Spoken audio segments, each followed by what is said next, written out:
अस्सलाम वालेकुम नाजरीन, मैं हूं मोहम्मद नईम अशरफ और आप देख रहे हैं मेरा यूट्यूब चैनल। नाजरीन, आज के वीडियो का मौजू अंग्रेज़ी ज़ुबान में साइलेंट लेटर्स के मुतल्लिक है। तो साइलेंट लेटर्स भी अंग्रेज़ी अल्फाज के प्रोनंसिएशन में बहुत अहम किरदार अदा करते हैं। तो नॉन नेटिव स्पीकर्स, जिस तरह के हम इंडिया पाकिस्तान के लोग भी नॉन नेटिव स्पीकर्स हैं, तो साइलेंट लेटर्स से अदम वाकफियत की वजह से, यानी कि उनको ना जानने की वजह से बहुत से अल्फाज के प्रोनंसिएशंस गलत करते हैं। तो साइलेंट लेटर्स मुख्तलिफ अल्फाज में मुख्तलिफ किस्म के होते हैं। तो आज मैं सबसे पहले आपके लिए लेटर बी को लेके आया हूँ कि लेटर बी जो है वो कहाँ कहाँ उसको साइलेंट किया जाता है, तो उसके मुतालिक हम देखते हैं। उम्मीद है कि इस वीडियो को देखने के बाद आपकी वो गलतियाँ जो कि बी को प्रोनाउंस करने की वजह से आप कर रहे होते हैं वो ख़त्म हो जाएगी। तो एक बात आपने जहन में रखनी है कि निरा आप वीडियो को देख लेने से चीज़ों को नहीं सीख सकते, आपको इन चीज़ों की बार बार प्रैक्टिस करना पड़ती है। वो जिस तरह आपने हमेशा से एक मुहावरा सुना हुआ होगा, practice makes a man perfect. तो ये काफ़ी नहीं होता कि आप वीडियो देख लें और बस आप मुतमिन हो जाएं कि ठीक है जी मुझे इन अल्फाज का पता चल गया, बल्कि आपको प्रैक्टिस करना पड़ेगी। अब प्रैक्टिस आप कैसे करेंगे? आप बोल के प्रैक्टिस करेंगे, सिर्फ खामोशी से आप प्रैक्टिस नहीं करेंगे। अब इस हवाले से हम अक्सर शर्मिंदा रहते हैं कि लो जी हम घर में अकेले बैठे अगर बोल रहे होंगे वो अल्फाज या कुछ जुमले, तो देखने वाले क्या कहेंगे। और यही वो झिझक है जो हमें आगे बढ़ने नहीं देती, प्रॉपर काम करने नहीं देती। तो मैं उम्मीद करता हूँ कि ये बी के हवाले से जो साइलेंट वर्ड्स हैं आप जानने के बाद उनको बावाज़े बुलंद प्रैक्टिस करेंगे और बार बार प्रैक्टिस करेंगे। और कहीं अगर आपको समझ ना आए तो आप वीडियो का वो हिस्सा दोबारा से देख सकते हैं, वो लफ्ज़ दोबारा से देख सकते हैं जहाँ से आपको समझ ना आ रही हो। तो जब तक आप इनको प्रैक्टिस नहीं करेंगे आप बिल्कुल आपकी ये ज़ुबान पर नहीं चढ़ेंगे। तो चलिए जो साइलेंट बी है उसके मुतालिक बात करते हैं। तो चूंकि मुझे आपको स्लाइड दिखानी है तो उसके लिए मुझे थोड़ा सा वीडियो को शिफ्ट करना पड़ेगा। तो चलिए जी, मैं स्क्रीन के एक साइड पे आ गया। अब आप स्लाइड देख सकते हैं, ऊपर साइलेंट बी लिखा हुआ है और साथ एक स्टेटमेंट मैंने उर्दू में लिखी हुई है कि किसी लफ्ज़ के आखिर में अगर लेटर्स एम बी आ जाएं तो बी अमूमन साइलेंट होता है। अब ये बात आपने जहन में रखनी है कि कोई अल्फाज अंग्रेज़ी के उनके आखिर में अगर एम बी आता है तो वहाँ पे बी जो है वो साइलेंट होता है और एम को बोला जाता है। तो इसके मुतालिक मैं आपको अल्फाज बताता जाता हूँ और आप स्क्रीन पे उसको देखते जाएं और साथ साथ उनको लर्न करते जाएं। तो सबसे पहला वर्ड जो है वो है एप्लूम, एप्लूम। और दूसरा लफ्ज़ है बॉम्ब, बॉम्ब। इसमें बॉम्ब नहीं कहेंगे, बी नहीं बल्कि एम पे आके आपने ठहर जाना, बॉम्ब, इसकी साउंड है। फिर है क्लाइम, क्लाइम का मतलब है चढ़ना। इसी तरह खॉम, कंगी जिसको हम कहते हैं, और ये नाउन भी है, ये वर्ब भी है। और खूम का मतलब खुदेड़ना भी होता है, खुदेड़ना जिसको पंजाबी में हम हंड पाना भी कहते हैं। खुदेड़ने से मुराद ये है, बिलफर्ज आप समझते हैं कि कोई मुजरम है, वो छुपे हुए हैं किसी खेत में या किसी आबादी में, तो पुलिस या आर्मी उनको एक तरफ से घेरा डाल के आगे आगे पुश करती जाती है और पीछे से उनका घेरा तंग करती जाती है और उनको एक तरफ पुश करके एक साइड पे ले जाके गिरफ्तार कर लेते हैं या उनको शूट वगैरह करते हैं। तो आपने अक्सर टीवी पे कॉम्बिंग ऑपरेशन भी सुना होगा, लेकिन उस पर कॉम्बिंग लिखा जाता है जो कि गलत है। तो आपने वो टीवी वगैरह पर लिखे हुए अंग्रेज़ी अल्फाज को नहीं देखना, बल्कि ये कॉमिंग ऑपरेशन है। और कॉम वहाँ पे वर्ब है और वर्ब से आगे उसका जैरंड बनाया जाता है। तो कॉमिंग ऑपरेशन का मतलब है वही तलाश करने वाला, खुदेड़ने वाला ऑपरेशन। आगे है क्रम, क्रम। तो क्रम कहते हैं भोरे को। मसलन जिस तरह हम अगर ब्रेड खाएं या रस्क खाएं, जिसको रस हम कहते हैं, या बिस्किट खाएं, तो उसके जो भोरे और ज़र्रात गिरते हैं, भोरे को उर्दू में भी भोरे ही कहते हैं। आप परेशान ना हो, मेरी उर्दू अच्छी है। तो भोरे या ज़र्रात, ज़र्रात ज़रा और चीज़ होती है, तो क्रम वो भोरे जो टिपिकल होते हैं उसको कहा जाता है। फिर है कैटकॉम, कैटकॉम या कैटकूम। इसके दो प्रोनंसिएशन मैं आपको बता रहा हूँ, कैटकॉम या कैटकूम।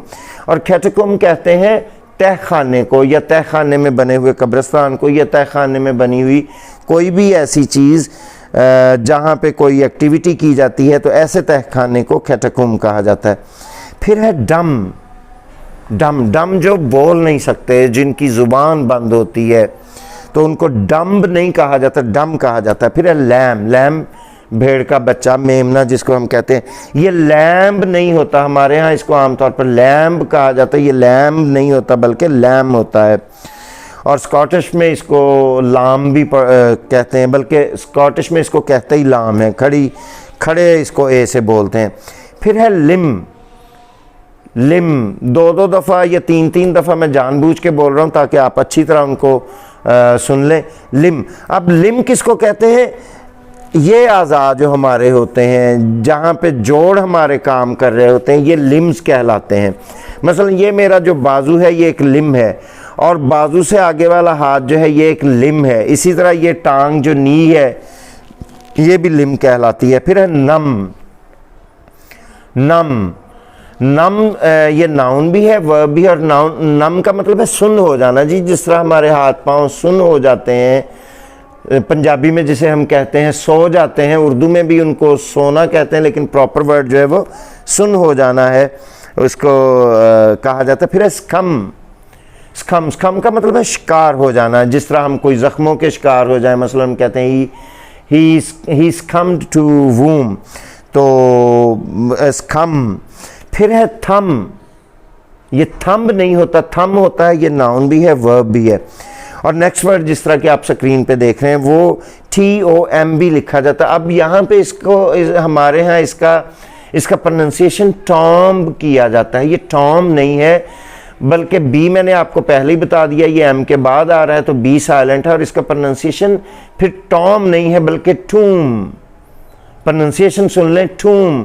आपने ये नहीं देखना कि इसमें AO है और नईम साहब जो हैं वो इसको टॉम नहीं पढ़ रहे, चलो बी साइलेंट करना भी है तो फिर भी इसको टॉम पढ़े, ये टॉम फिर भी नहीं है, इसका प्रोनाउंसिएशन है टूम, जिस तरह डबल O से हम कहते हैं टूम। फिर नेक्स्ट वर्ड आप जिस तरह की स्क्रीन पे देख रहे हैं वो है वूम, वॉम नहीं। ओ से आपने कहीं परेशान नहीं हो जाना कि सिंगल O है तो हम इसको वॉम करके पढ़ लें, वॉम नहीं है बल्कि वूम। वूम कहते हैं शिकमे मादर को, यानी कि रहम मादर, जिसमें जो है बच्चा बनता है, बच्चा बड़ा होता है माँ के पेट में, उसको वूम कहा जाता है। रहम कहा जाता है, रहम नहीं, रहम। फिर है बिनम, बिनम वही जो नम हमने पढ़ा था ऊपर लफ्ज़ सुन हो जाना, तो ये भी बिनम भी सुन हो जाना, ये वर्ब है। बहरहाल वो तो नाउन भी है और वर्ब भी है, और बिनम जो है ये सिर्फ वर्ब है।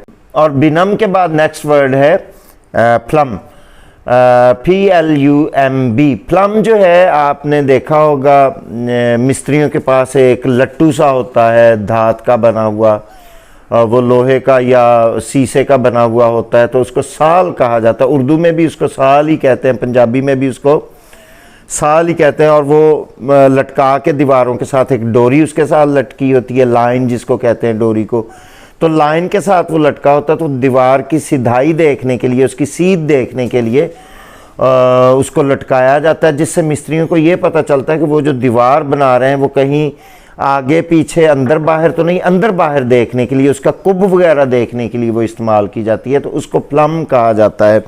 और ये वर्ब भी और नाउन भी है। फिर लास्ट वर्ड है MB सिलसिले में, वो है जैम। अब ये जो जैम है ये एक एक्चुअली ओल्ड वर्ड है, जो कि दरवाजे के साथ जहाँ दहलीज वगैरह लगाई जाती, तो दहलीज के साथ जो सीमेंट का किनारा या जो पिलर वगैरह अगर बनाया जाता तो उसको जैम कहा जाता है। फिर नंबर 2 पे स्लाइड में जिस तरह के आप देख सकते हैं कि जब किसी लफ्ज़ के आखिर में BT लेटर्स आ जाएं तो भी B अमूमन साइलेंट होता है। जैसा कि आप देखते हैं लफ्ज़ डाउट में DOUBT में, तो इसमें B साइलेंट है और हम सिर्फ T को बोलते हैं।